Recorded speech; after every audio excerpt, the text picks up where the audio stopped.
Shema Yisrael,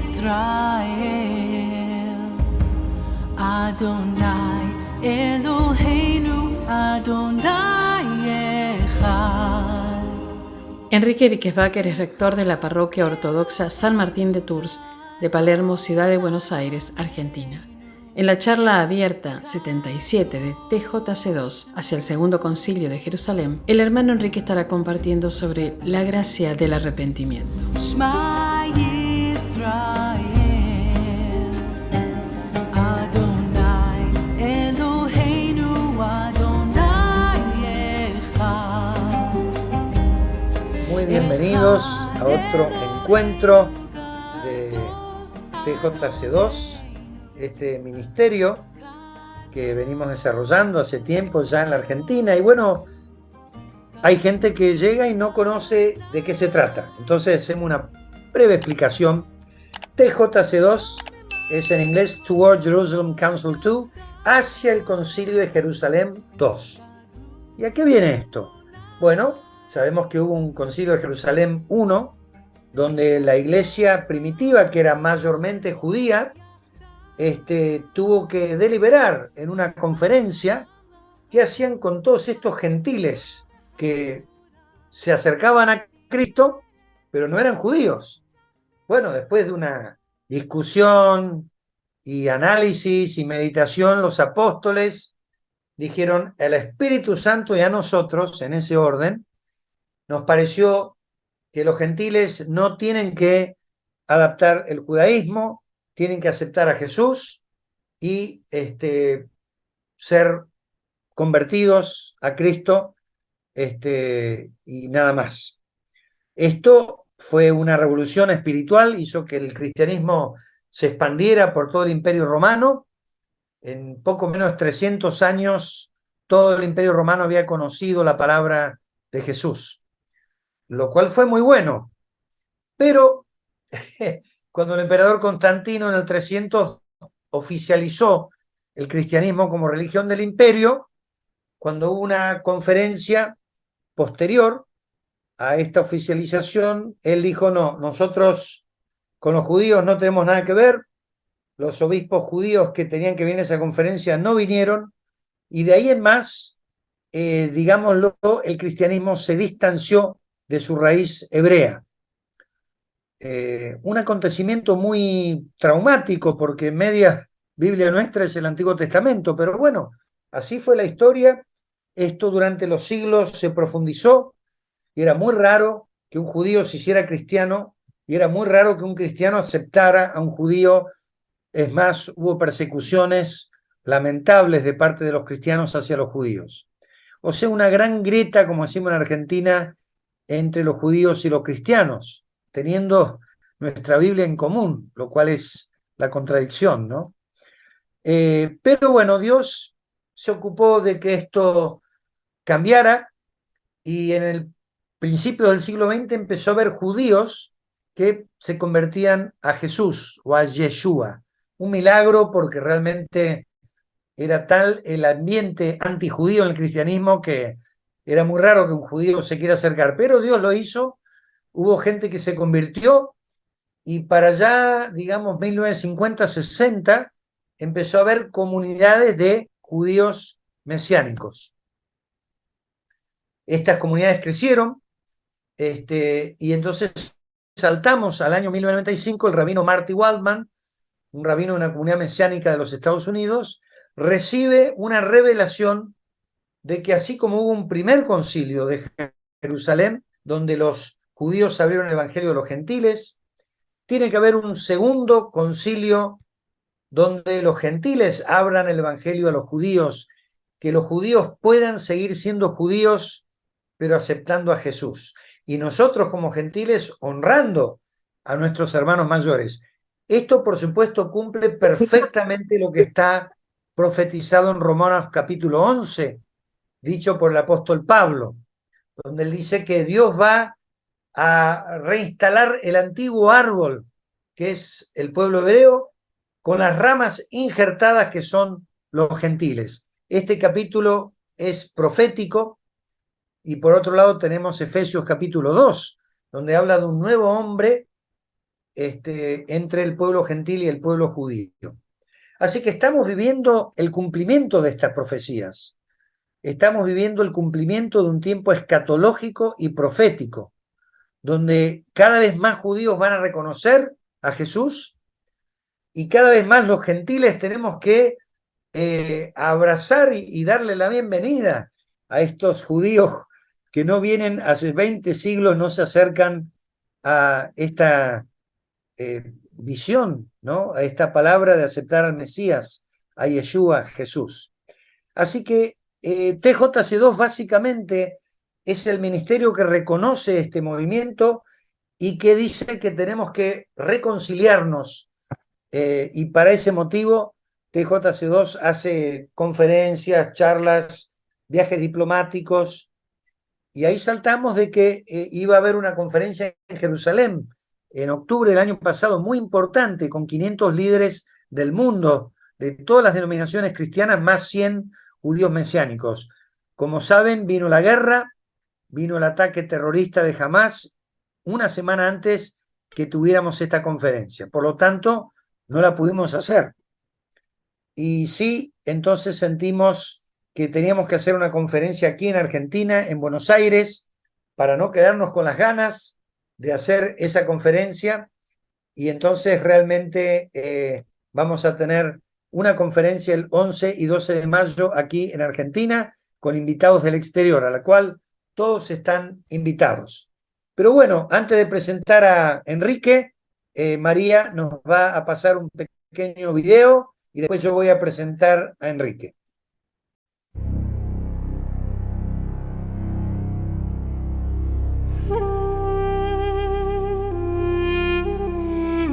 The first community of those who followed Jesus, the Messiah, were all Jews. And they had to address the issue, what do we do about these Gentiles who are coming to faith in our Messiah?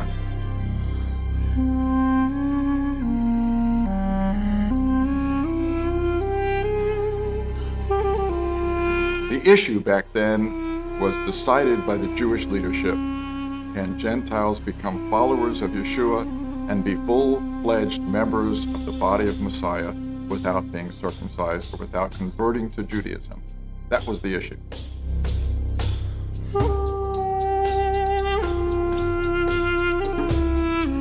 A letter is written. It's notable that the letter is written to the Gentile believers. When this letter went out, when this news went out, the gospel began to spread greatly.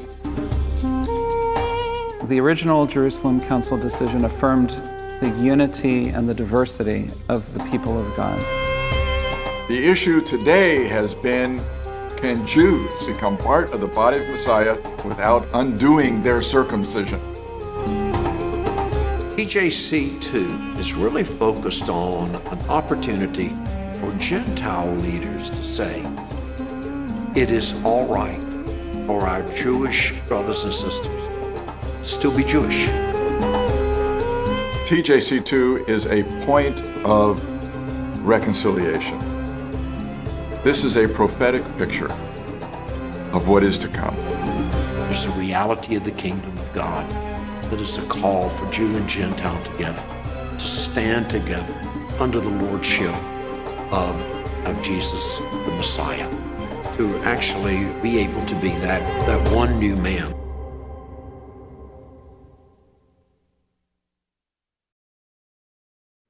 Muy bien, allí hemos visto un video que nos habla del nuevo hombre, el nuevo hombre uniendo a los creyentes gentiles y judíos que creen en Yeshua el Mesías. Bueno, una cosa que hacemos en TJC2 es cada 15 días tenemos un orador, generalmente algún pastor, sacerdote, también judíos mesiánicos.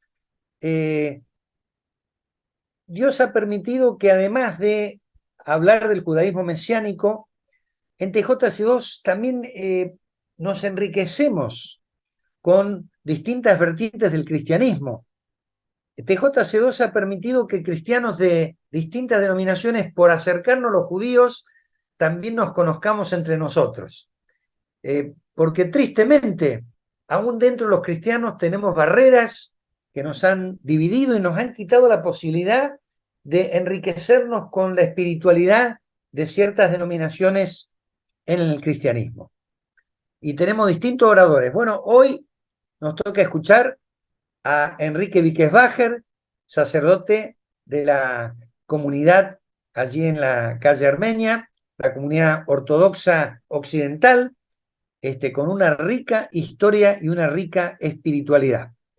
Con Enrique nos conocimos hace unos años atrás y yo hoy lo considero un amigo a quien respeto muchísimo, a quien yo cada tanto me junto solamente para charlar con él y aprender de esa espiritualidad de la Iglesia Ortodoxa que viene, ¿no?, de Rusia, de Grecia, del este de Europa, que toma de los padres de la Iglesia. Realmente nos enriquecemos tanto con la espiritualidad de la Iglesia Ortodoxa. Y además con la calidez humana de Enrique, por lo cual me honra estar con él y compartir. Y yo entonces quiero presentarlo.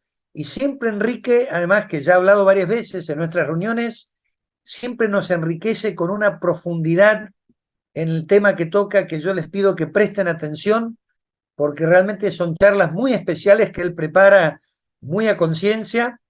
Y entonces realmente queremos darle la bienvenida a Enrique y estamos atentos a escuchar un mensaje hoy muy importante que tiene mucho que ver con la conferencia que vamos a tener en mayo. Así que Enrique, adelante, estamos aquí para escucharte.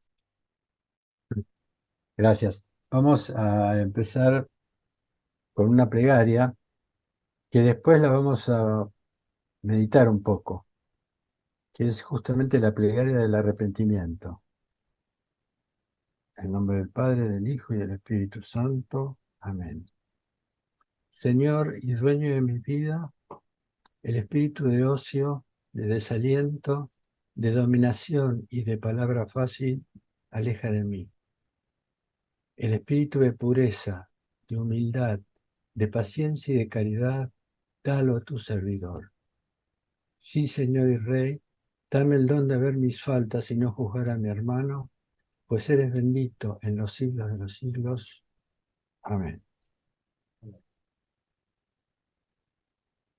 Las palabras conversión, penitencia y arrepentimiento traducen una única palabra griega, metanoia, que significa literalmente cambio de espíritu. Meta significa cambio y nous, noia, espíritu. El término penitencia de los tres es el más controversial por el desarrollo que ha tenido en el cristianismo occidental. Es una palabra asociada a la culpa, al sufrimiento, al remordimiento, a la condena, hasta tal punto que a las cárceles se las denominan penitenciaría. Sin embargo, es necesario que reparemos ese sentido negativo de la palabra para volver a las fuentes de su verdadero significado. Conversión es la palabra que más se asemeja al vocablo hebreo equivalente a metanoia, teshuvah, que significa darse vuelta. Tiene el sentido de un giro sustancial de nuestras acciones, una nueva dirección de vida. Engloba todo el proceso que nos va a conducir a ese cambio de espíritu, metanoia. Y finalmente arrepentimiento, que para mí es algo personal, es la palabra más fuerte, es el proceso interior de transformación, la trayectoria de esa nueva vida en el espíritu. Es cada acontecimiento de ese camino de conversión y de metanoia. El arrepentimiento es un proceso vital cuyo origen es la presencia de Dios, es la luz divina que ilumina la penumbra de la verdad de nosotros mismos. Es una experiencia conmocionante, o puede ser. Voy a dar un ejemplo de esa experiencia con el profeta Isaías.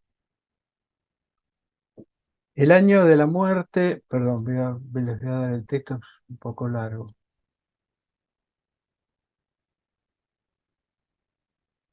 El año de la muerte del rey Osías, yo vi al Señor sentado en un trono elevado y excelso, y las orlas de su manto llenaban el templo. Unos serafines estaban de pie por encima de él. Cada uno tenía 6 alas. Con 2 se cubrían el rostro, con 2 se cubrían los pies y con 2 volaban. Y uno gritaba hacia el Señor: Santo, santo, santo es el Señor Sabaoth. Toda la tierra está llena de su gloria.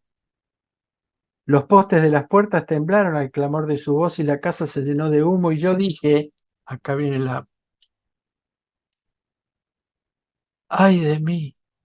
Estoy perdido, porque soy un hombre de labios impuros y habito en medio de un pueblo de labios impuros. Y mis ojos han visto al Rey, el Señor Sabaoth, el Señor de los ejércitos. Uno de los serafines vino hacia mí y llevando en su mano una brasa que había tomado con unas tenazas de encima del altar. Él me hizo tocar mi boca y dijo: mira, esto ha tocado tus labios. Tu culpa ha sido borrada y tu pecado ha sido expiado. Es la potencia de la presencia divina, del reino con su liturgia perpetua. Presenció una liturgia perpetua de los cielos. Isaías. La que nos da la verdadera dimensión de nuestra ilimitada pequeñez, sin vergüenza hacia sí mismo, sin reproches, porque ya no estamos solos, como nos alienta el obispo ortodoxo Calixto Huart diciendo: arrepentirse no es mirar hacia lo bajo, hacia las imperfecciones, sino hacia lo alto, hacia el amor de Dios, no hacia atrás con los reproches que uno se hace, sino hacia adelante con confianza. Es mirar no lo que no hemos logrado ser, sino lo que podemos alcanzar con la gracia de Dios. En nuestro caso seguramente no recibimos ni recibiremos la visión de la liturgia celestial eterna, supongo, ni vendrá un ángel a limpiar nuestro pecado con un carbón ardiente, porque nuestra misión es menos vasta que la del profeta Isaías. Pero si estamos atentos en la liturgia o en alguna lectura bíblica, en alguna palabra, hoy en esta reunión o a veces en un acontecimiento inesperado, eso puede ser el llamado de Dios a nuestra conversión. Es una palabra que nos llega al corazón, una palabra, un acto, y ahí comienza el proceso. Traducida como arrepentidos o como convertidos, yo hice un estudio en las Biblias, ganó arrepentidos, sobre las Biblias más conocidas. Metanoia es la primera palabra que pronuncian tanto San Juan Bautista como Jesús al comienzo de su vida pública. Lo vimos en Mateo, las 2 primeras. En aquellos días llega San Juan Bautista, proclama en el desierto de Judea diciendo: convertíos. Yo puse convertidos por ser arrepentidos. Sí, se acerca el reino de los cielos. Posteriormente, desde entonces, Jesús comienza a proclamar y decir: convertíos, sí, se acerca el reino de Dios. En Marcos habla además de la conversión o del arrepentimiento, del perdón y de la confesión de los pecados. Dice: está Juan en el desierto bautizando, proclama un bautismo de conversión. Espera que no puedo leer el texto. Por él en el río Jordán confesando sus pecados. El segundo texto: después que Juan fue entregado, Jesús viene a Galilea, proclama la buena nueva de Dios. Y cumplido el tiempo, se acerca y dice: se ha cumplido el tiempo, se acerca el reino de Dios. Convertíos, tened fe en la buena nueva. En Lucas, Jesús, se sobreentiende, proclama un bautismo de conversión para el perdón de los pecados. Posteriormente, les dice Jesús a los discípulos de Maús: así está escrito, que el Mesías padeciera y se levantara de entre los muertos al tercer día, y se proclamara su nombre, la conversión para el para el perdón de los pecados. Así está escrito, y se levantara de entre los muertos y al tercer día se proclamara su nombre, para la conversión, para el perdón de los pecados a todas las naciones. Lo que tengo abajo me pide leer el texto. Bueno, lo leo acá.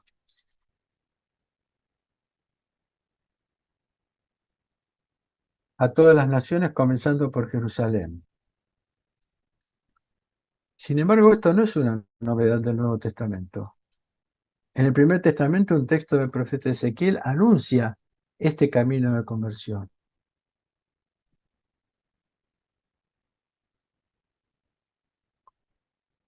Os tomaré de entre las naciones, os recogeré de todos los países y os llevaré a vuestro suelo. Os rociaré con agua pura, bautismo, y quedaréis purificados. De todas vuestras manchas y de todos vuestros ídolos os purificaré. Y os daré un corazón nuevo, infundiré en vosotros un espíritu nuevo, metanoia. Quitaré de vuestra carne un corazón de piedra y os daré un corazón de carne. También la presencia de Dios en nuestro camino de cambio de corazón para recibir un espíritu nuevo ya no fue propuesta por Isaías.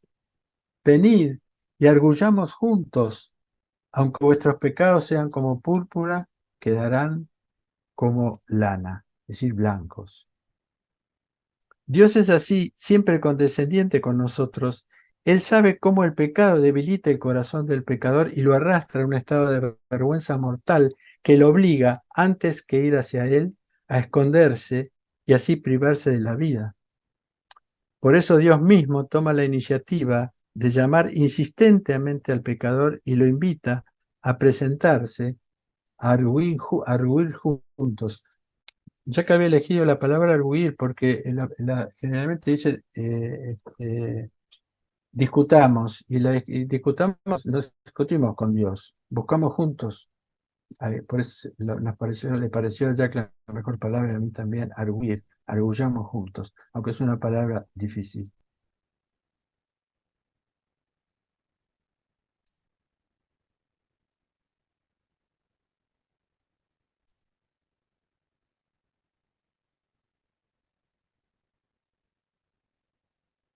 Porque ya lo dijo clara y concisamente el Señor.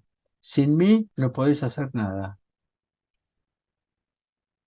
Por eso el camino de conversión en presencia de Dios, a pesar de tener que pasar momentos de tristeza y de dolor momentáneo para ver en la luz de Dios la verdad de nuestro estado, como le pasó a Isaías, que en la luz de semejante liturgia se dio cuenta que era un hombre de labios impuros, que vivía en un pueblo de labios impuros, pero sin culpa, como maravillado por la presencia de Dios, no entristecido por sus propios pecados.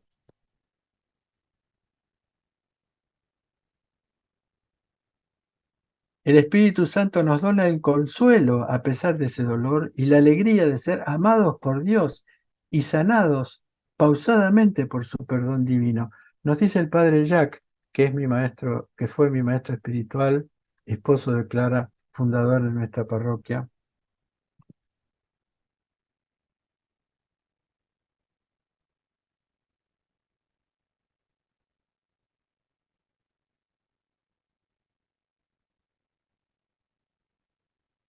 Un segundito.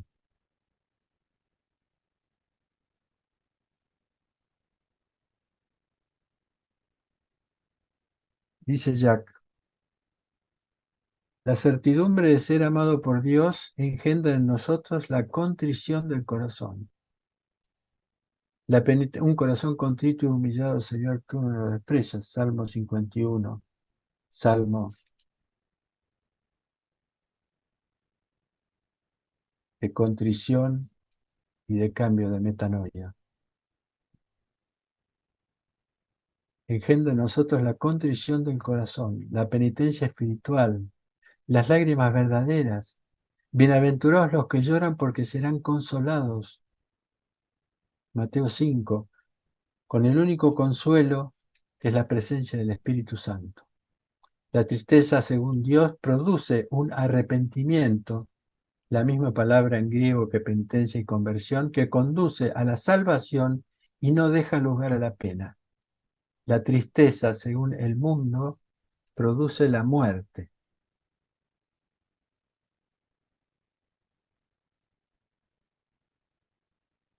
Mata el mezquín, que ya saben que es mi padre espiritual, a pesar de que falleció en el 2006.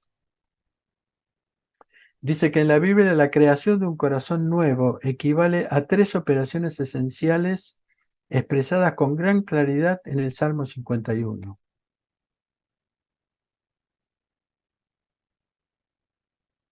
La primera, el corazón del hombre pecador se arrepiente. Cito el texto: Dios, ten compasión de mí por tu gracia, borra mis crímenes por la grandeza de tu amor maternal. La segunda, el hombre es enteramente lavado y purificado en su interior. El texto: lávame completamente de mi injusticia, purifícame con el hisopo y estaré limpio, lávame y seré más blanco que la nieve. Crea en mí, oh Dios, un corazón puro, renueva en mí un espíritu firme. La tercera, finalmente el hombre recibe el Espíritu Santo. No me rechaces de tu presencia y no me prives de tu Santo Espíritu. Un corazón quebrantado y humillado, oh Dios, tú no lo desprecias. Para la Iglesia Ortodoxa, la purificación no es un proceso solitario de perfección moral, es una trayectoria donde vamos dejando de lado lo secundario en nuestra vida para orientarnos hacia lo esencial. Nuestra tendencia común en estos tiempos es absolutizar lo relativo y relativizar lo absoluto, como dice el filósofo teólogo Kierkegaard.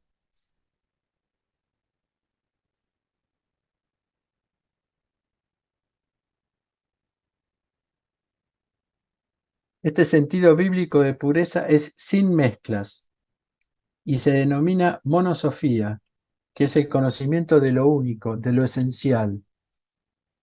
La pureza química no está contaminada por ningún agente externo, que es en el ámbito espiritual el espíritu maligno. Cuando el hombre inicia su camino de conversión espiritual, el trabajo del demonio consiste en aferrar el corazón del hombre a cosas útiles pero secundarias y desviar la atención de lo esencial. Por eso Jesús dice: buscad ante todo el reino de los cielos que está dentro de vosotros. El resto se os dará por añadidura en el Sermón de la Montaña. Al oír los escritos de los 3 evangelistas nos damos cuenta que el arrepentimiento es para algo. ¿Para qué? Para el perdón de nuestros pecados. Lo escuchamos en los textos de los 3 evangelios sinópticos.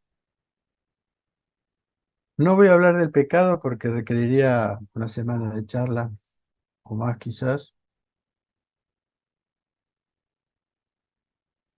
Pero si nos remitimos a su origen, la primera consecuencia del pecado es este diálogo de Dios con el primer humano, con Adán.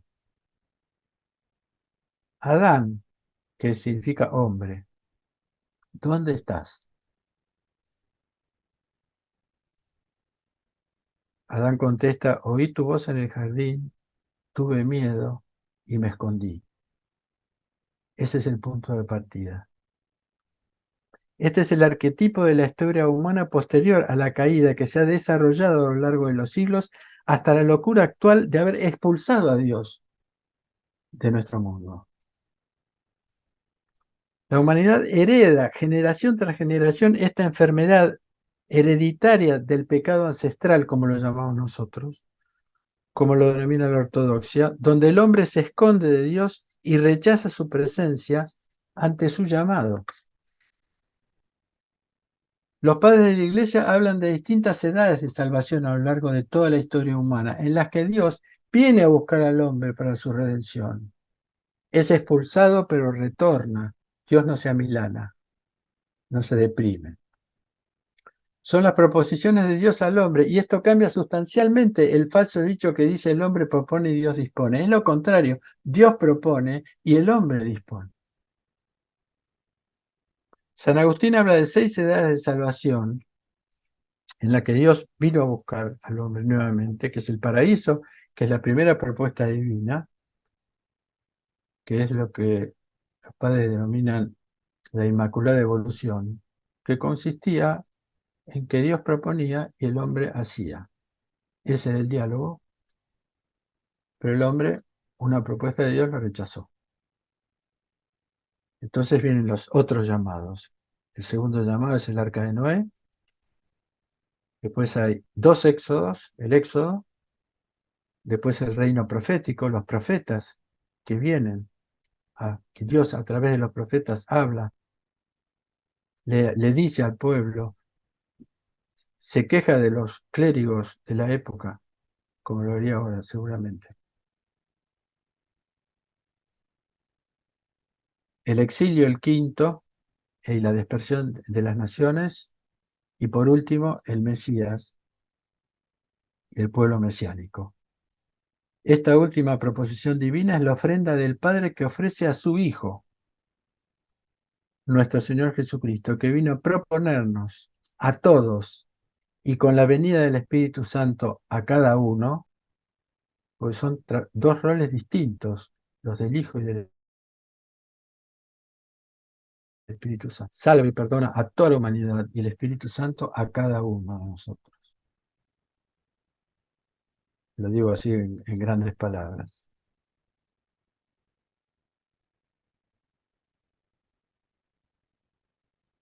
Con la luz de la presencia divina podemos comenzar a responder esa pregunta ancestral. Hombre, ¿dónde estás? Para que con la energía divina del perdón podamos ir al encuentro del reino de los cielos. Por eso voy a terminar esta primera parte con un texto muy simple, muy cortito, pero que nos puede llegar al corazón.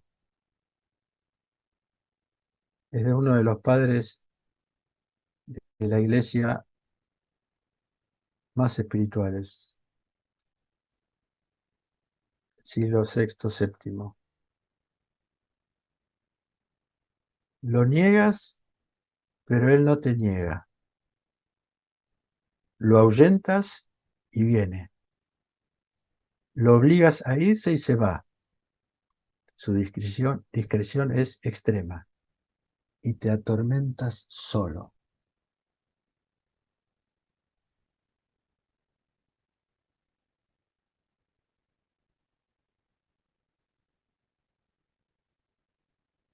Ahora vamos a ir a los hechos, vamos a trabajar. Es decir, vamos a ver el proceso de conversión, de arrepentimiento, que es un combate.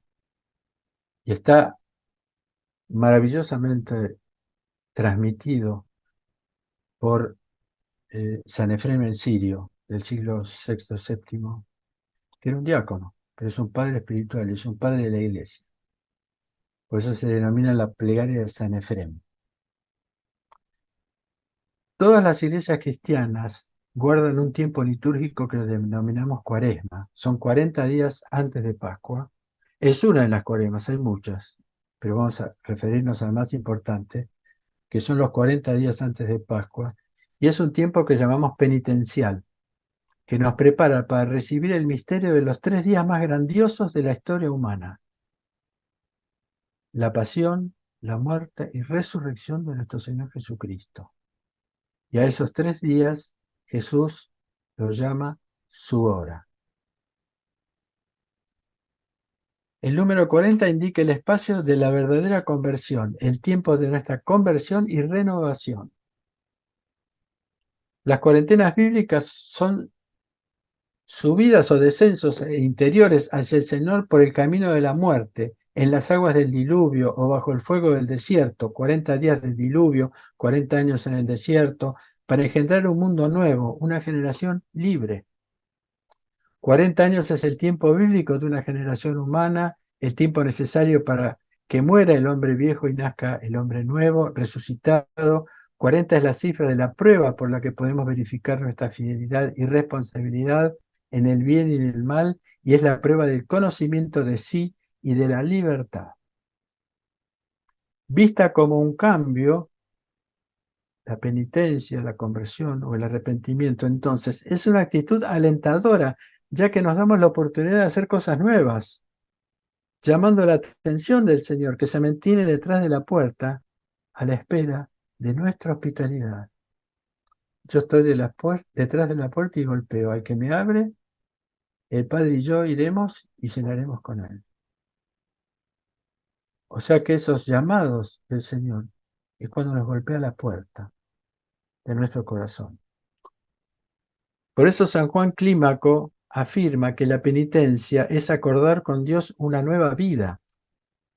Es el retorno a nuestra verdadera fuente, que es el Señor. Sin embargo, no es sin un esfuerzo considerable, un combate que vamos a renovar. Durante el tiempo de Cuaresma, todas las iglesias ortodoxas rezan varias veces durante la liturgia una plegaria compuesta por San Efrem el Sirio, diácono del siglo IV, perdón, yo dije sexto, porque me confundo con otro gran santo que escribió el poema que yo les leí, ese cortito, que es San Isaac el Sirio. Padre de la Iglesia, cuanto más repetimos la oración de San Efrem, más la practicamos y más comprobamos que es obra de un gran maestro espiritual. Es muy simple, pero transparenta una profunda experiencia espiritual, el final de un largo camino ascético y místico de un santo. Nada es inútil y nada está olvidado.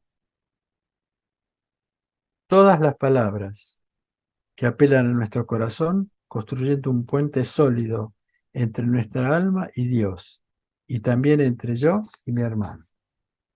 Como decía San Juan de Saint-Denis, que es el santo fundador de la Iglesia Ortodoxa Occidental, no es el grito de un pecador solamente, el ruego espontáneo, perdón, no es solamente el grito de un pecador, es el ruego espontáneo de un alma angustiada al Señor para que la guíe y le enseñe.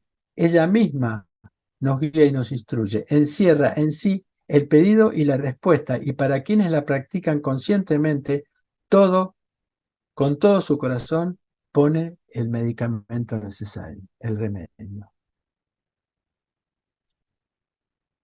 La plegaria, que ya la rezamos, pero hoy ya está escrita.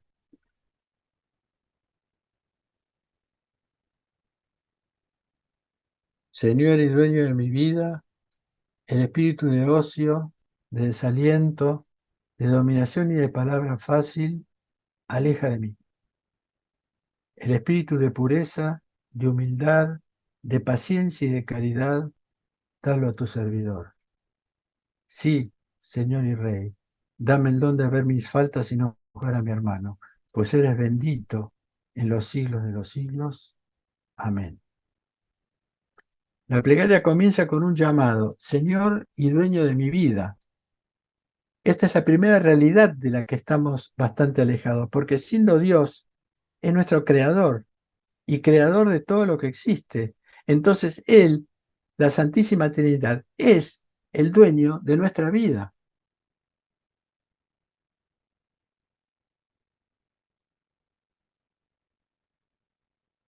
Invocar a Dios como Señor y dueño de mi vida es un cambio sustancial en nuestra vida.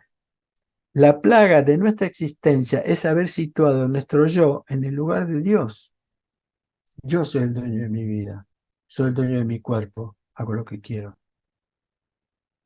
Seréis como Dios fue la tentación original que a lo largo de los siglos se fue perfeccionando hasta llegar a esta civilización donde los seres humanos se consideran el centro de su propia existencia, arrogándose el derecho temible de quitarle a Dios su existencia, su presencia, de ignorarlo o de negarlo. Si Dios no es el dueño de mi vida, entonces yo me vuelvo mi propio Señor y Maestro, el centro absoluto de mi mundo, y así comienzo a evaluar todo en términos de mis necesidades, mis ideas, mis deseos, mis juicios. El Señor es un dueño que quiere permanecer en medio de nosotros como el que sirve, Lucas 22. Un dueño que quiere nuestra amistad, ya no os llamo servidores, sino amigos. Un hombre que nos propone lavarnos los pies para bendecir nuestro camino. Tu palabra es lámpara a mis pies, dice el Salmo. La tragedia es que la ausencia de Dios es la ausencia de mi capacidad de ofrenda. Y así comienza la lenta destrucción de un ser alejado de su fuente. Si yo soy el dueño de mi propia vida, la ofrenda se transforma en una pérdida sin recompensa, en una mala inversión. Entonces nuestra vida se apoya sobre el principio de utilidad, de rentabilidad, donde el acto más sacrificial es el amor que exige un retorno. Sin embargo, en estos tiempos este amor recíproco está completamente en crisis también, porque termina siendo vencido por el amor a sí mismo. Esta es la importancia de considerar a Dios no solo como Señor, sino también como dueño de mi vida. Jesús dijo en el Sermón de la Montaña, no todo el que me llama Señor, Señor entrará en el reino de los cielos, sino el que hace la voluntad de mi Padre de los cielos. Si Dios es el dueño de mi vida, entonces en nuestro camino de conversión debemos entregarle por haberla usurpado nuestra voluntad. Hágase tu voluntad como en los cielos, así en la tierra, dice la cuarta intención del Padre Nuestro. En nuestra creación, el libro de Génesis nos relata que hasta la prohibición de comer del árbol del conocimiento de lo bueno y lo malo, existía una comunión de la voluntad divina y la voluntad humana. Dios proponía, el hombre realizaba, era una comunión. Tengamos presente que para nuestra creación no hemos sido consultados. Fuimos y somos creados sin la presencia de nuestra voluntad. Nadie nos preguntó si queremos ser creados. Por lo tanto, simplemente el hecho de vivir es un acto de obediencia a la voluntad de Dios que nos dio la vida. Pero no se trata de vivir de cualquier manera, sino de ser vivientes en la voluntad de Dios. Con la mirada del corazón orientada al Señor y con el ferviente deseo de participar de su voluntad, nos vamos a encontrar con 4 obstáculos sucesivos que intentarán detener nuestras intenciones. Y esto es lo que San Pablo denomina el combate espiritual. El primer obstáculo es el espíritu de ocio, el espíritu de dispersión. Se cumplen en el alma las 2 grandes leyes físicas, la ley de gravedad, que impide el ascenso, y la ley de inercia, que impide hacer cosas nuevas, porque la inercia es mantenerse siempre en el mismo estado de reposo o en movimiento, dice la física, es decir, hacer siempre lo mismo. Esto lo podemos ver claramente tanto en nuestra plegaria como en nuestra atención en la liturgia y en todo momento que exija nuestro compromiso de atención. Apenas intentamos enfocar nuestra atención en la plegaria o la liturgia, nuestra alma, como lo llamaba San Juan, esa gran perezosa, es invadida por recuerdos, visiones, proyectos, ideas terrenales, celestiales, no importa. El ocio, la pereza, es el olvido, el no despertar, una especie de sonambulismo que incluye tanto la agitación como la inercia, como la parálisis, un ruido interior y exterior que ensordece nuestro diálogo con Dios. La medicina, según nos dice este Padre espiritual, es el espíritu de pureza, que no es un sentido moral o sexual, sino químico, sin mezcla. Es el esfuerzo de concentración en la palabra recibida u ofrecida, una fidelidad que hace el esfuerzo de mantenerse atenta, sin agregados ni disminuciones. Es una abstinencia que impide la entrada de la multitud de pensamientos que nos invaden y evitan que permanezcamos centrados en la presencia. Por eso también la palabra pureza es traducida como castidad, que como ya lo aclaré, no indica la privación sexual, sino mantener la integridad. el sentido de la palabra castidad. Lo único que puede combatir el ocio, entonces, es el don de pureza. Pureza no solamente del cuerpo y comprendida como ausencia de pensamientos vulgares, sino pureza que es la simplicidad del pensamiento, la atención hacia un objeto único y santo. Nuestra liturgia comienza con una admonición diaconal, comienza con eso, que dice: de pie, estemos atentos en silencio.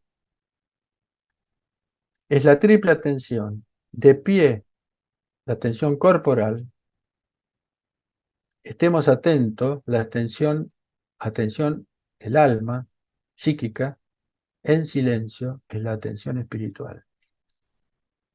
Si se permanece en el ocio sin intentar salir de las costumbres de la comunidad interior, el alma termina descendiendo hacia el segundo tropiezo, que es el desaliento, el espíritu de ocio, de desaliento. La rendición ante la dificultad de concentración interior es la regresión al reinado exterior del yo. Si el Señor nos hizo el dueño de nuestra vida, entonces el desaliento crece fuertemente porque con el esfuerzo no hemos obtenido nada. Y como nuestro yo se siente herido y humillado, crece una agitación potenciada por el sentimiento de la derrota. La medicina es el espíritu de la humildad. Reconocer humildemente la dificultad, el intento voluntarioso de hacer más allá de nuestras posibilidades. El espíritu de ocio, de desaliento y de humildad. Al ver las dificultades del camino, la pereza del alma y la distracción, para eso es preferible la fidelidad en las cosas pequeñas a la traición en las grandes, aceptando humildemente nuestra debilidad. Me acuerdo que mi padre espiritual, cuando yo tenía grandes ambiciones en la plegaria, me dio un trabajo. Me dijo: un Padre Nuestro por día. Yo dije: Padre, por favor, con una condición. Si ese día, un día, no lo rezaste, al otro día rezás 2 Padres Nuestros. Nosotros los Jueves Santos, en aquella época, cuando éramos más jóvenes, nos quedamos toda la noche despiertos frente al Señor, como no se quedaron despiertos los apóstoles en el jardín, en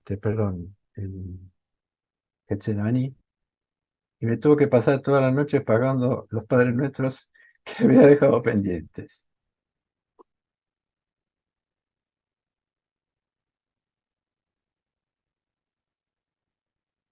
Al ver las dificultades del camino, la pereza del alma y la distracción es preferible en las cosas pequeñas. Sin embargo, nuestro yo, formado en gran parte por la vanidad, puede no aceptar la derrota. En la impotencia en dominarse a sí mismo, el alma desciende sobre los planos exteriores y se dedica al dominio de los otros, críticas a los otros y a la iglesia y hasta el mundo. Y es el espíritu de dominación.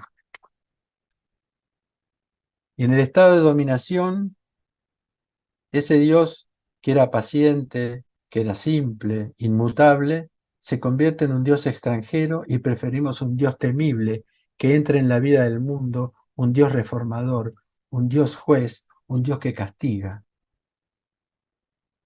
Es sacarnos el desaliento que pesaba incómodamente sobre nosotros e imponerlo sobre los demás.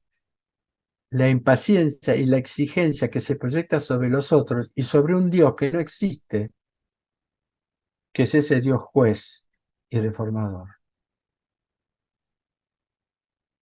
Sin el espíritu de paciencia, que es el remedio, el alma se transforma en una fuente de palabra fácil. Este término me parece extraordinario. Palabra fácil. Palabrerío inútil. Palabra fácil. La palabra fácil es la palabra que simplemente es palabra, sin hecho. Sin hechos, se puede decir cualquier cosa. Preferimos un Dios, en este caso, preferimos un Dios que no nos moleste, que no nos pida nada. Un Dios amor, pero es un amor vago, un amor sin sacrificio, Dios perdona todo, nos va a perdonar todo. Es maravilloso.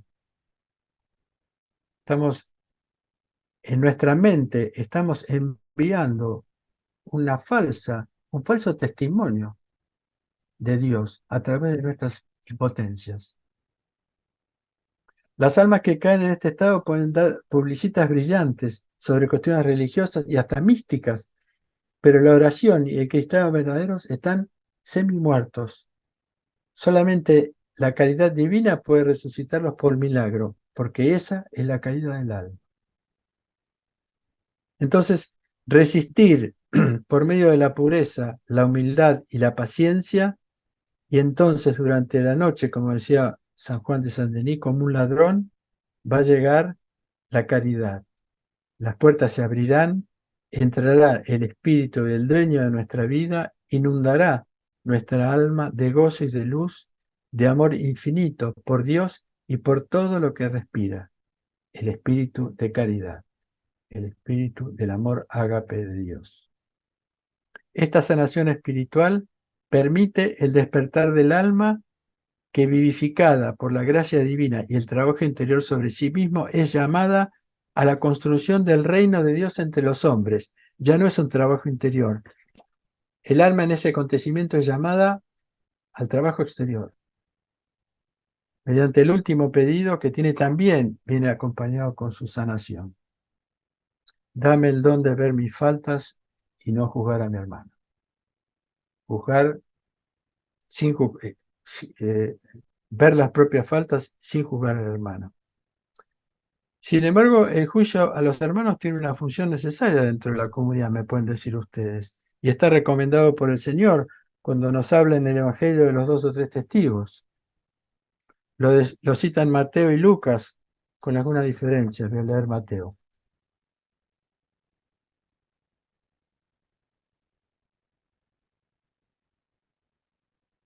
Si tu hermano peca, vete y repréndelo, serás tú con él. Si te oye, habrás ganado a tu hermano. Mas si no te oye, toma todavía contigo a 1 o 2, para que todo asunto se resuelva por la boca de 2 o 3 testigos. Si los desoye, dilo a la iglesia. Y si hasta la iglesia desoye, que sea para ti como el pagano y el aduanero.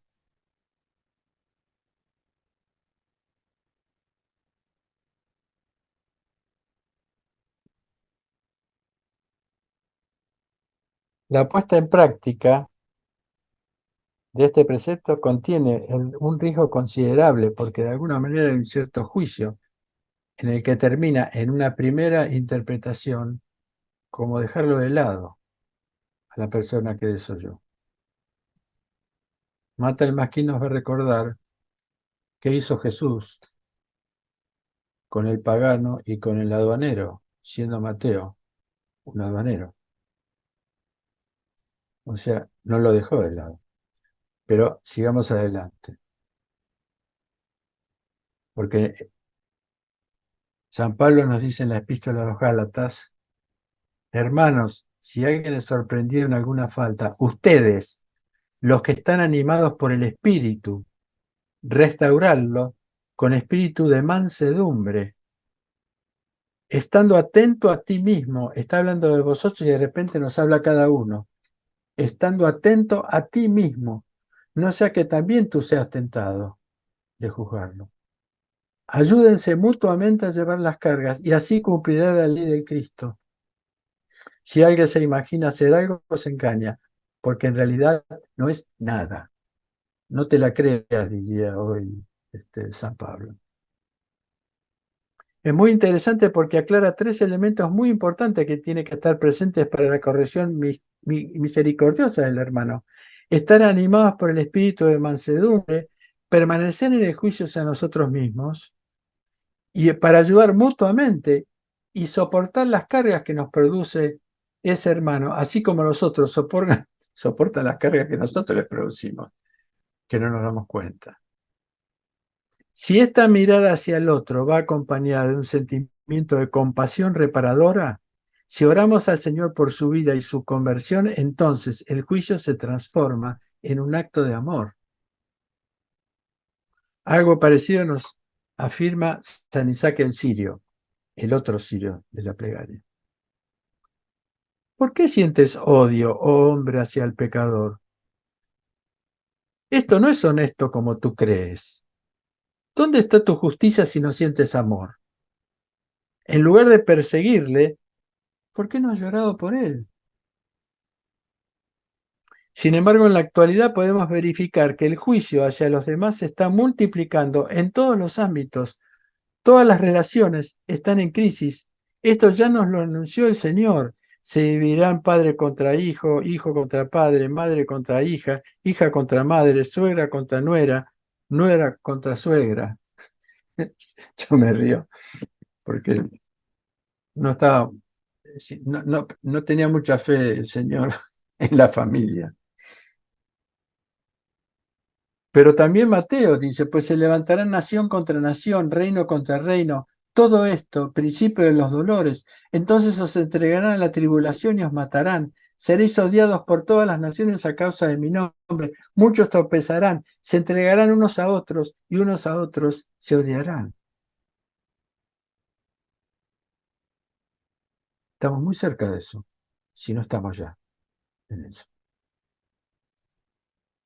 Es la impureza de nuestra conciencia, que en el estado de caída de esta civilización se ha degradado en distintos tipos de conciencia.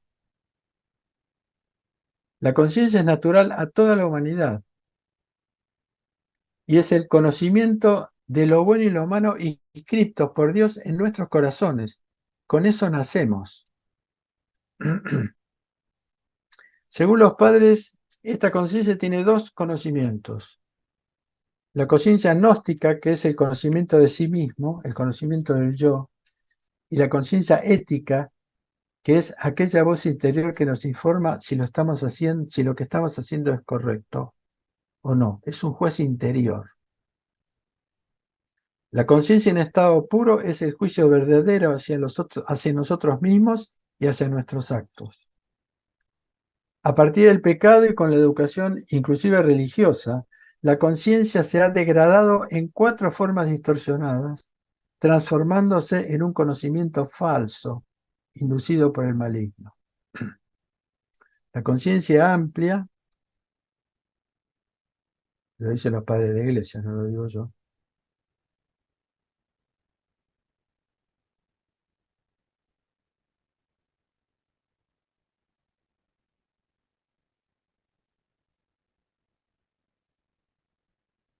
es el juicio flexible que tiene ciertos actos que tiene ciertos actos en cuenta y otros los deja pasar restando la importancia. Una conciencia amplia. Algunos lo dejamos pasar, otros no. Es decir, elegimos concretamente. Para esta conciencia Dios es permisivo, es poco exigente, nos perdona todo, es un Dios maravilloso. La conciencia estrecha es una conciencia excesivamente severa, un juicio condenatorio que tiene como eje central el miedo, el prejuicio, todo es pecado. Para esta conciencia, Dios condena todo, no nos perdona nada. Todo es pecado. La tercera es la conciencia elástica. Es el juicio acomodaticio, que puede ser amplio o estrecho según nuestros intereses. Dios es un Dios acomodativo, variable. Hoy nos perdona, mañana no. Es la conciencia elástica. Y la conciencia corrupta o embotada es el juicio que ha quedado anestesiado. Es la pérdida de la sensibilidad, del remordimiento, de la ausencia de la voz. Perdónenme un segundo, me están llamando muy insistentemente.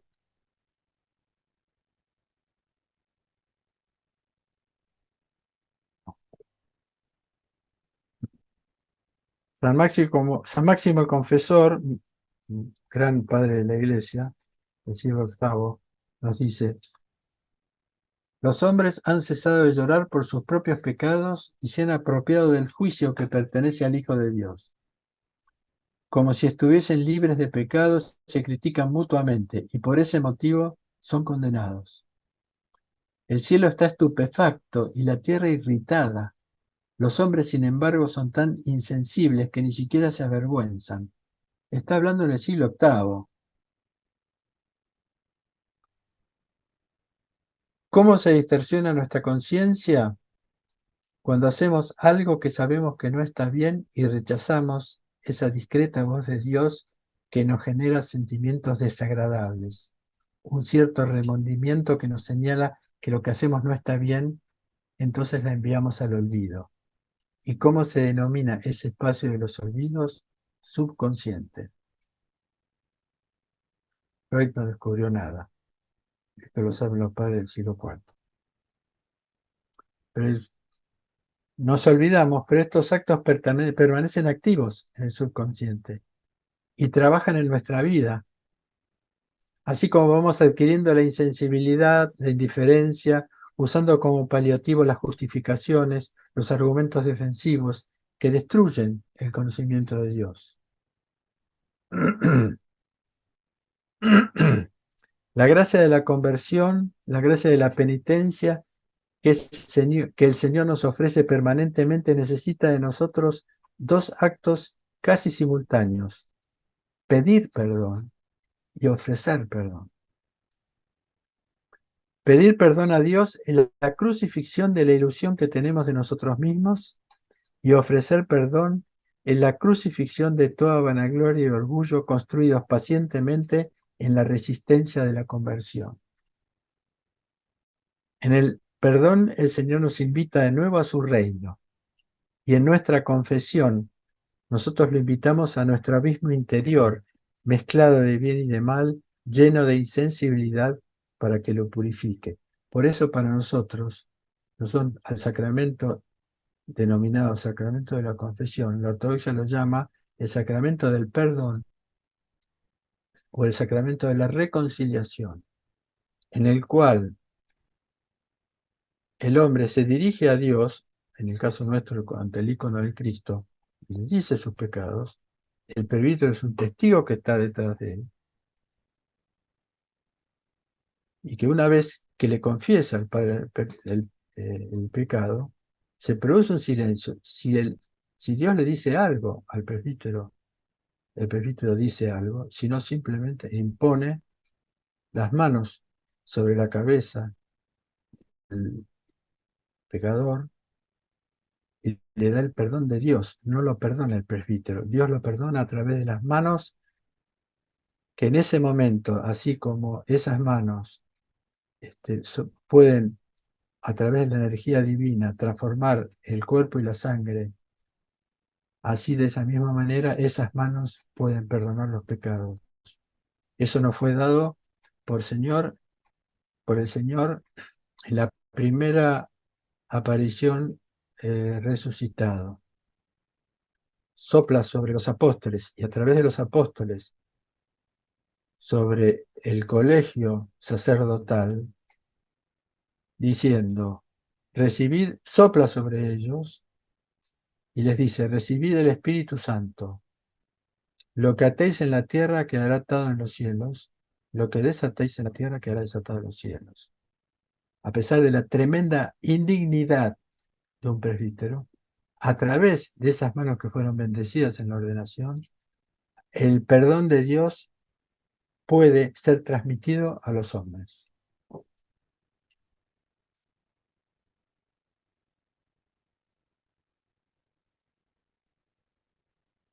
Donde el hombre no tiene nada que ver, el perdón se da igual, sea el sacerdote un pecador o un santo. Por eso nosotros decimos: el Señor te perdona, no yo te perdono. El Señor te perdona.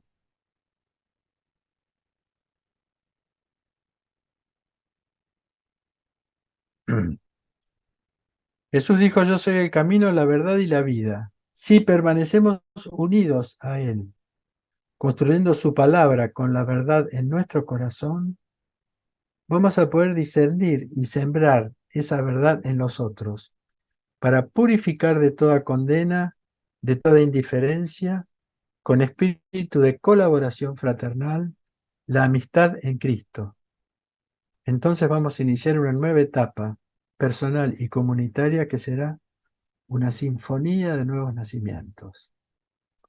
Por eso voy a terminar con unas palabras de San Juan Clímaco, abad de un monasterio en el monte Sinaí, en el siglo VI, el autor de uno de los libros espirituales más grandes que se hayan escrito, que se llama La Escalera, y lo llaman San Juan Clímaco, que quiere decir escalera, es decir, lo llaman San Juan de la Escalera, es decir, el que escribió la escalera sería. Que dice lo siguiente: los hombres han cesado de llorar por sus propios pecados y se han apropiado del juicio que pertenece al Hijo de Dios. Como si estuviesen libres de pecado, se critican mutuamente y por este motivo son condenados. El cielo está estupefacto y la tierra irritada. Ah, no, perdón, esto es de Máximo el Confesor, discúlpenme.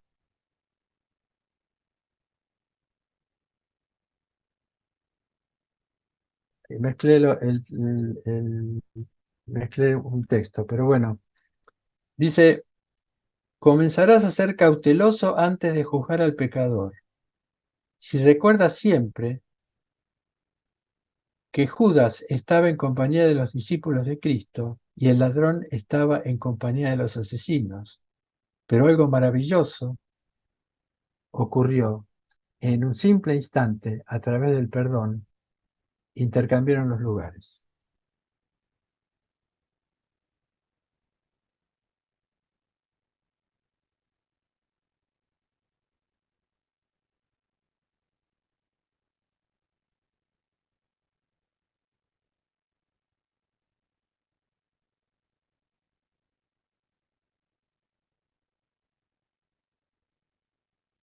Nos quedamos con ganas de más, Enrique,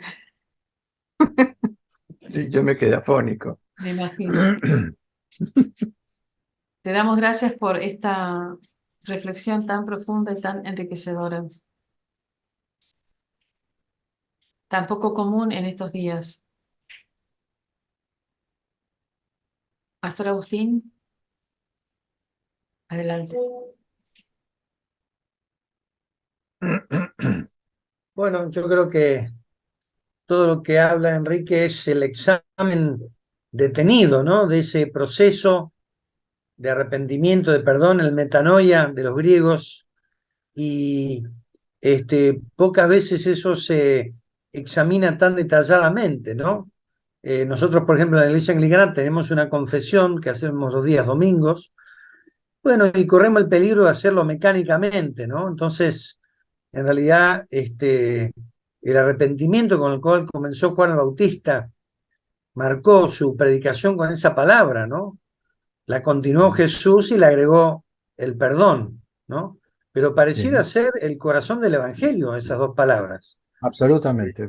Por eso, lo primero que hace Jesús, la primera aparición de Jesús resucitado, que es hacia María Magdalena primero, pero hacia los apóstoles después, en esa primera aparición instituye el perdón. Lo dice muchas veces en el Evangelio: lo que te dice en la tierra quedará atado en los cielos, etcétera, etcétera. Que la Ajá, Iglesia Ortodoxa lo ve como la institución del perdón. Ahora, sí, el perdón es una energía potente que recibe la persona que recibe el perdón. Este camino no es un camino único que se hace una vez, estos pasos que damos. Es algo que se va a hacer muchas veces a lo largo del camino espiritual. claro. Este, pero siempre sobre esta línea de camino. Y el perdón, con imposición de manos, no el perdón que se da para que la gente pueda comulgar, sino el perdón con la imposición de manos y con la palabra. A mí la palabra confesión no me gusta, pero no sé, no se me ocurre otra en este momento. Hecha al Padre, eso le da al hombre una potencia que le va a dar la fuerza para evitar una nueva caída. Ahora, si cae nuevamente, se tiene que levantar inmediatamente, volver a pedir perdón y seguir su camino. Ese es el camino espiritual. Le preguntaron a un monje, creo que a Mata al Mezquín le preguntaron: ¿ustedes cómo hacen? ¿Cómo viven? Y Mata le dijo: y nos caemos, nos levantamos, nos caemos, nos levantamos, nos caemos, nos levantamos. Y es muy interesante, pues la plegaria que hacemos nosotros, esta plegaria, que la rezamos 3 veces en cada liturgia durante la Cuaresma, va acompañada de una prosternación en cada intención. Señor y dueño de mi vida, el espíritu de ocio, de desaliento, de dominación y de perlas falsas, aleja de mí. Prosternémonos, levantémonos. La gente se queja porque el diácono dice prosternémonos, levantémonos. Y nosotros, cuando dice levantémonos, seguimos todavía tratando de levantarnos por la edad. Pero yo le dije, continúa haciéndolo, porque la enseñanza de la iglesia es, te caes y te levantás, no permaneces en el pecado. No importa si tardamos más o menos, pero esa memoria corporal hay que mantenerla. Perdón, que te referí en tu palabra. No, no, está muy bien. Eh, Justamente, Enrique, hoy a la mañana en el devocional que yo hago cada mañana, tomé el de Jesús y la mujer adúltera, ¿no? Y, Ajá, sí. y la respuesta de Jesús ahí es brillante cuando ellos dicen, debemos apedrearla, ¿no? Bueno, Sí. el que no tenga pecado que tire la primer piedra. O sea, ahí Jesús examinó el alma humana y su tendencia a juzgar al otro más duramente, Sí. pero a mí mismo me juzgo blandamente, ¿no? O sea, Conciencia yo al elástica. otro, claro, al otro le doy palo duro, pero yo no, ¿viste? Y es un Sí, mecanismo mental que tenemos todos, que sí. Jesús lo desenmascara. Y, y, fi- y finalmente a la mujer le dice, no, ni yo te condeno, pero le dice, vete y no peques más, ¿no? Nada O más, sea, nada más. Eso es lo que nos claro, dice el Señor en cada sacramento del perdón. Bueno, ya te perdoné, vete y no peques más. Pero no claro, llores por tus pecados, porque ya están perdonados. claro, Mata el Mezquín dice que no tiene ningún sentido cuando recibimos el perdón seguir preocupados por nuestros pecados.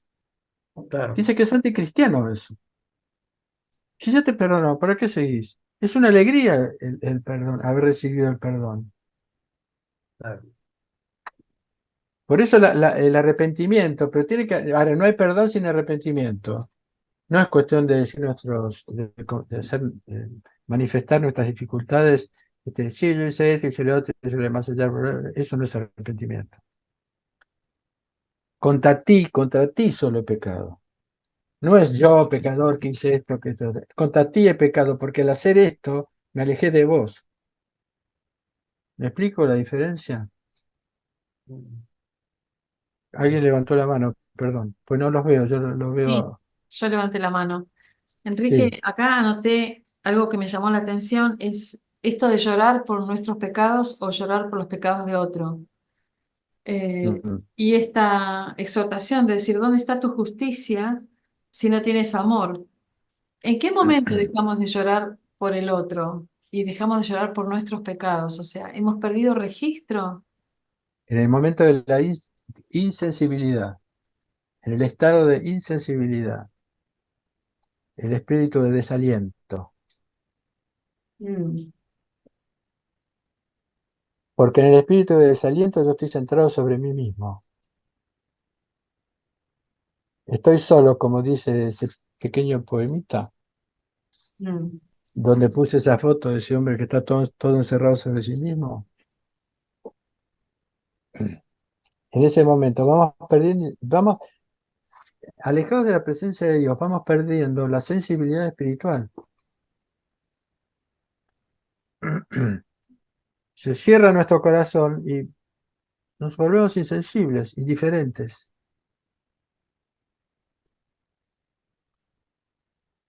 No sé si responde tu pregunta eso. Sí. ¿Y en qué momento de en el desarrollo de la historia? Por ahí es un tema muy largo, pero Sí. porque las iglesias históricas tienen estos tiempos comunitarios de periodo de perdón o de reflexionar, de silencio, y en qué momento hemos entendido que hemos decidido que esto no es importante. Yo creo que los siglos más santos de la iglesia son los 3 primeros siglos.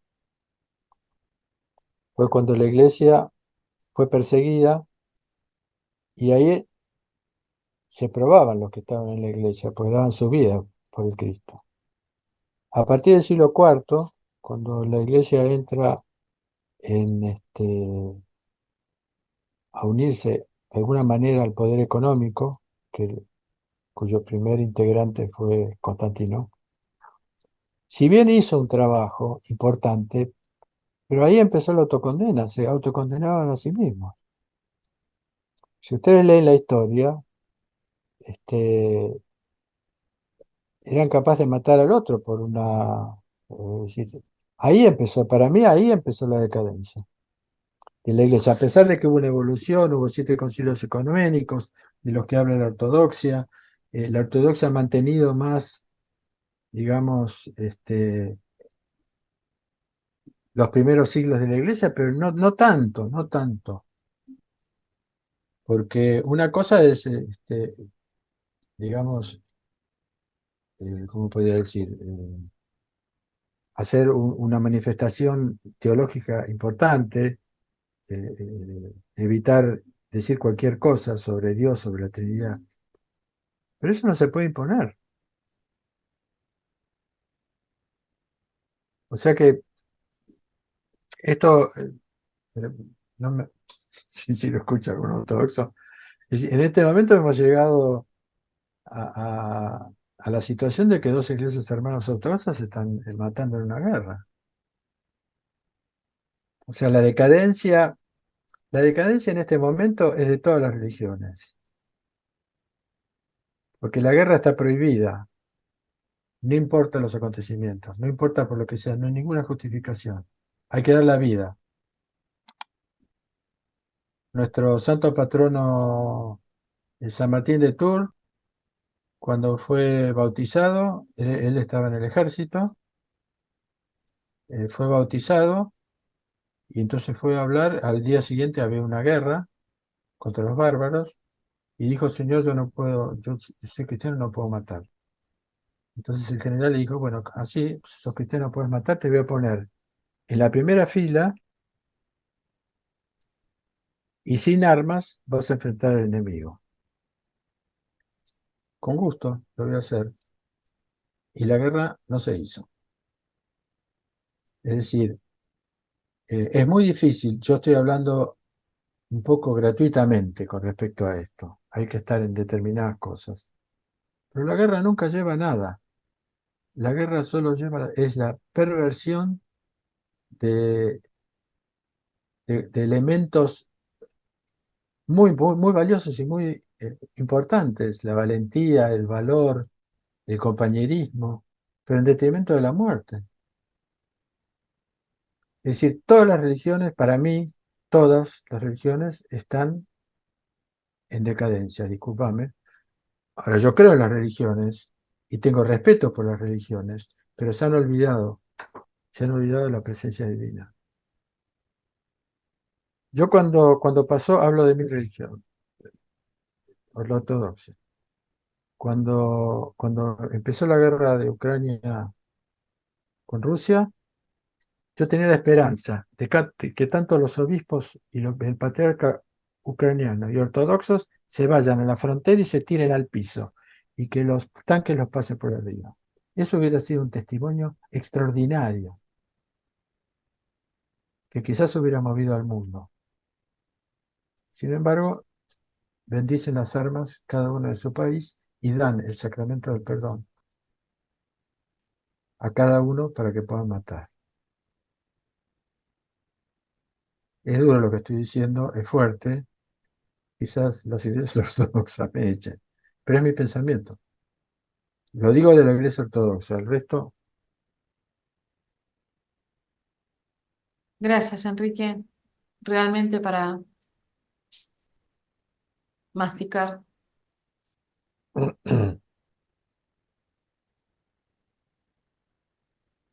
Pastor Agustín.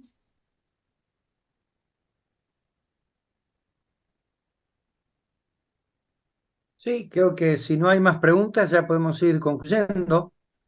Creo que la reflexión de Enrique es muy profunda. No sé si hay alguna persona más con preguntas. Si no, estamos terminando en esta noche. Ujú. Quizás podemos terminar con una oración. Mientras tanto, digo que es una charla internacional porque tenemos una hermana de Uruguay, una de México y Argentina. Ah, Amén. Qué bueno. amén, Sí. amén. Y tenemos, ¿Quieres decir? ¿eh? De la iglesia No, que ya. valdense, de la iglesia valdense, de la iglesia Ah, mesiánica, anglicana, católica, evangélica, ortodoxa. ¿Quieres decir algo, Alejandra?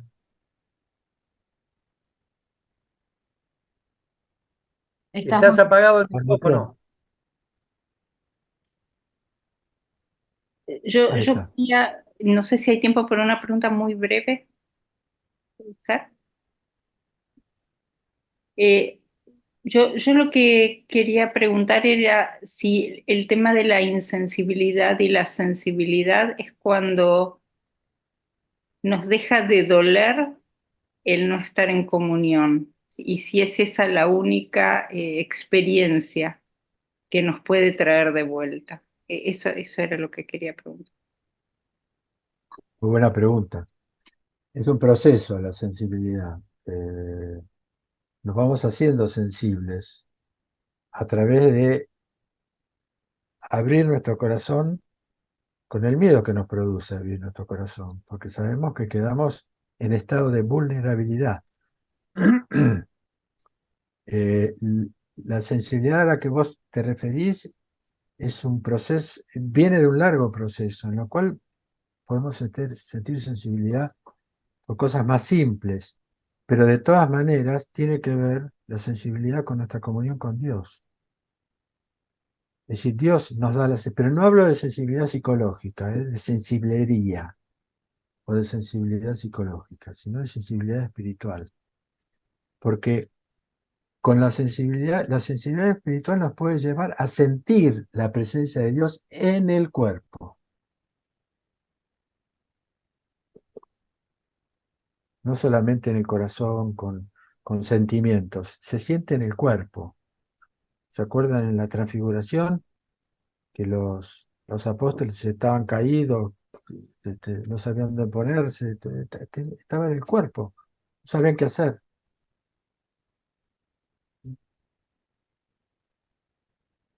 Pero es un largo camino, porque todo en el mundo nos lleva a la insensibilidad, incluso a la insensibilidad psicológica. No sé si responde tu pregunta.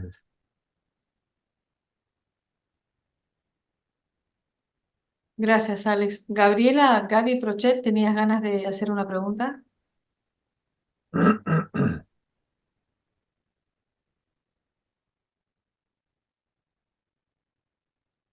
Ahora, sí, ahora se puede escuchar. Sí, con respecto a la sensibilidad es complejo ahora, porque uno psicológicamente y eso, como que recibe tanto ataque, que es como a veces la piel, se endurece la piel de recibir eh, tanto, o a veces roce, o digamos, Agresiones, como sí. que endurece la piel por determinadas condiciones y a veces psicológicamente pasa también a veces lo mismo. Tal vez Sí, espiritualmente nos pasa lo mismo de recibir tanto, a veces esa lucha, no, nos sentimos medio como a veces, como por no, tal vez es algo medio instintivo de defensa, no sé, y hay que pedirle al Señor que nos dé gracia, porque uno tiende a veces a la insensibilidad, tal vez. sí, sí, es cierto. En este momento actual, digo, Sí, generalmente siempre, porque digamos, lo que hay que tener presente es que el hombre no ha evolucionado, el hombre se ha desarrollado. No hay evolución en el hombre, hay desarrollo. Se desarrolla en el conocimiento, en el árbol del conocimiento de lo bueno y lo malo. No solamente comió ese fruto, sino que lo siguió comiendo. Entonces se ha desarrollado en el conocimiento científico, en el conocimiento exterior, pero a costa de perder el conocimiento interior. Y de alguna manera cada vez estamos más exteriorizados. ¿Qué dijo Jesús? El reino de los cielos está dentro de vosotros.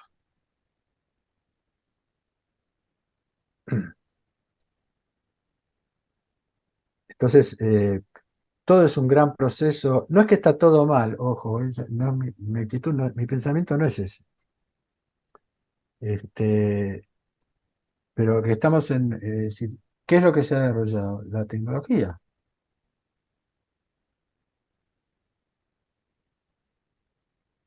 Pero los hombres son cada vez más insensibles. Y bueno, la enfermedad de este siglo, que es la psicopatía, el psicópata no siente nada. Por eso son tan inteligentes, porque al no sentir nada, conoce a los otros perfectamente, porque ningún sentimiento lo obnubila. Por eso casi todos los líderes son psicópatas. Ahí tenemos una forma de insensibilidad casi absoluta. No tiene cura la psicopatía, ¿eh? Lo digo como psicólogo, aparte. Pero no tiene curación. Solo Dios lo puede curar.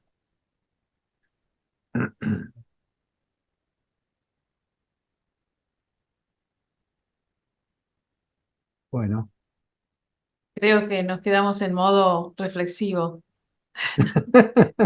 Muy profundo todo lo que has compartido y quizás podríamos pedirle a Enrique y Agustín que él cierre con una oración.